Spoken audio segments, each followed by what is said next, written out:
మినిస్టర్గా పవన్ కళ్యాణ్ గారు ప్రమాణ స్వీకారం చేశారు. ఆయన బాధ్యతలను, రాజకీయ బాధ్యతలను కొనసాగిస్తారంటారా, లేకపోతే ఫ్యాన్స్ కోసం సినిమాలు చేస్తారంటారా? తను అనుకున్నది ప్రజెంట్కి వచ్చేసి ఫ్యాన్స్ కోసం సినిమాలు చేస్తారో లేదో కానీ జనాల కోసం మాత్రం అభివృద్ధి మాత్రం ఏపీ ఖచ్చితంగా చేస్తారు. ఆ విషయంలో మాత్రం 100 కాదు 200% మాత్రం పక్కా అనుకుంటున్నాను. ఆయన సినిమాలతోనే పాపులర్ అయ్యారు కదా, ఇప్పుడు మరి సినిమాలు మానేస్తే ఫ్యాన్స్ హట్ అవుతారు కదా. మరి అలా ఏం లేదు, ఇన్ని రోజులు సినిమాలతో పాపులర్ అయ్యారు, ఇప్పుడు రాజకీయంగా పాపులర్ అవుతాడు. అలా అని చెప్పి ఎలాగున్నా మా ఫ్యాన్స్తో మాత్రం అవైలబుల్గానే ఉంటాడు. ఇంతకుముందు సినిమాల నుంచి హెల్ప్ చేశాడు, సినిమాల నుంచి చూసాం, ఇప్పుడు రాజకీయంగా ప్రత్యక్షంగా చూడాలనుకుంటున్నాం.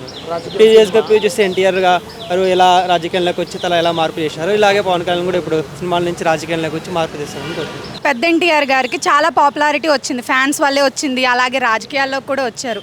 అలాగే ఫ్యాన్స్ సపోర్ట్తో పవన్ కళ్యాణ్ గారు కూడా సీఎం అవుతారంటారా? ప్రజెంట్ ఇప్పుడు డిప్యూటీ సీఎం అంటే ఒక సీఎం తర్వాత సీఎం క్యాండిడేట్, నెక్స్ట్ సీఎం ఖచ్చితంగా పవన్ కళ్యాణ్ అవుతాడు.